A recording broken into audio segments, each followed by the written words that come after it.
welcome back to another vlog, and today guys we are going to look at my top 5 favourite DVDs. Now I've got my top 5 here, and I'm going to probably start with should I do it to my best, to my least, or should I do the least to my best? I might do the least to the best then. Okay, right, I better put them on the floor because you guys are probably going to see them.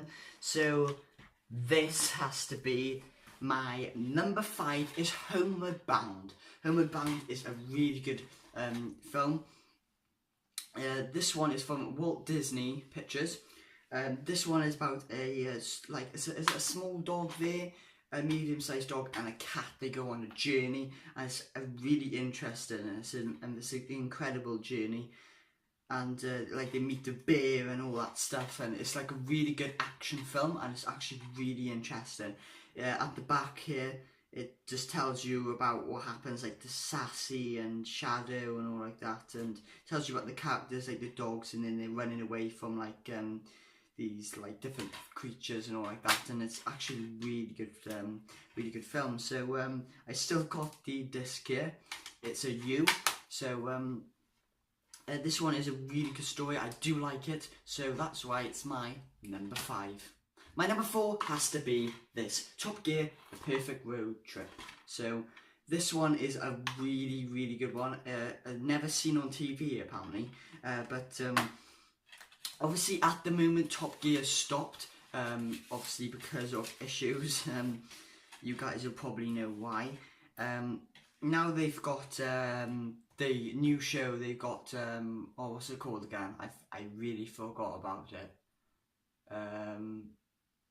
I completely gone blank. I know it's called something. No, I forgot it, but it doesn't matter. Yeah, this is my number 4. It's Top Gear, The Perfect Road Trip. It's about them going on a really good big road trip, and it's like they change to these fast cars, you know, when they start driving, and it's really good. Yeah, so it just tells them there, we're back because, frankly, we think we can do better. Our first perfect road trip ended badly. This time we are determined to get things right. So it's Italy, 500 miles from Venice to the Isle of Capiavara, Bongla. Very Roman names there. And it just says like they drive like Alfa Romeos, McLaren 650S, and they drive a load of different cars there. And yeah, this one's obviously made by the BBC, and this is a really good one. I don't know if James is in it. I think it just might be them two, because there's 2 cars and just them two. So I don't know if he's in there, but he might turn up at the end. I don't know, but I think I've watched all of it. I can't remember, but yeah, this is why that is my number 4. My number 3 has to be Mr. Bean's Holiday. You guys probably thinking Mr. Bean, really funny guy. Yeah, so this one is also, he goes on a big journey. He meets this girl like halfway through the film. It can also be found in French, Russian and English, this one. I didn't know that. Have I got the disc? Yes, I have. Obviously, Mr. Bean is a character one there. He's found in like characters for the Disney films and all. And I think he just did that as like a tiny bit of a career, because they wanted his voice in it. And then he's become such a massive big star as he is.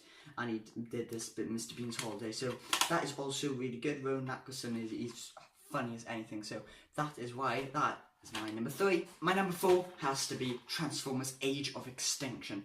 This one's also good. This is the 4th one, I think.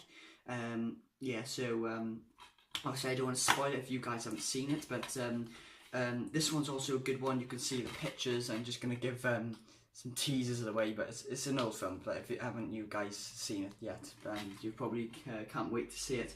But this one's obviously Optimus Prime has a new crew, and he tries to destroy Galvatron, and that's also a really good journey, and that's a good like action, and it's got a load of action in there, like blowing up, and it's flashing stuff like that. So that's also why that is my number 2. My number 1, guys, and you're probably thinking, wow, what is it? And some of you guys might have found out what it was, but yes, it has to be Jurassic Park, because reasons. And one of them reasons is because Jurassic Park over the years has become such a big franchise. It's started from, I don't know how many episodes it's done now, but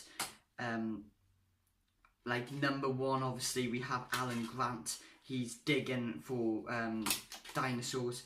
I think he's trying to find Velociraptor in that film, and then all of a sudden Hammond comes and he has a word with them and says, I have an island, obviously, and yeah, and then he shows them what is he created, and he's created these dinosaurs.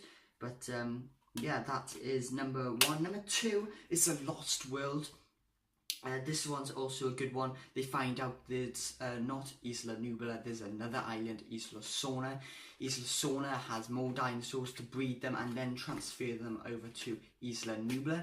And then they find loads of dinosaurs, and then this guy called, I think, Robert Muldoon or something like that, this guy with a gun and a big group of people, they camp out on the island and they try and take the dinosaurs back to make a new Jurassic Park in the US. So that is number 2. Then number 3, I don't really like number 3. Obviously, loads of people don't like number 3 because the Spinosaurus kills the T-Rex. But as far as I know, I've been researching, I was really annoyed and I didn't like Jurassic Park 3 because that T-Rex died, and I thought, no, everyone loves that T-Rex. Spinosaurus 1, there's something weird happening. And with that film, apparently the T-Rex was a juvenile bull T-Rex. Bull T-Rex is apparently slightly smaller than a normal T-Rex.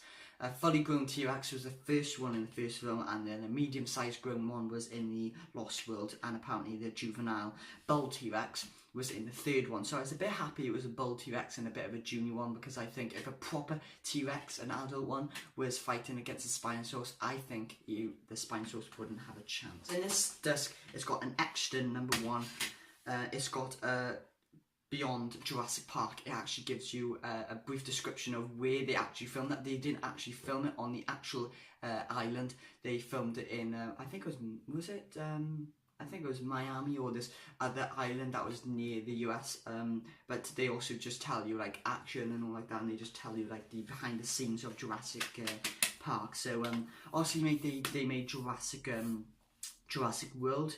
That is also a really good film, and they're making a new one now. So that is, I did give a little bit of a teaser video of that. They're making a Jurassic World, is it Fallen Kingdom one?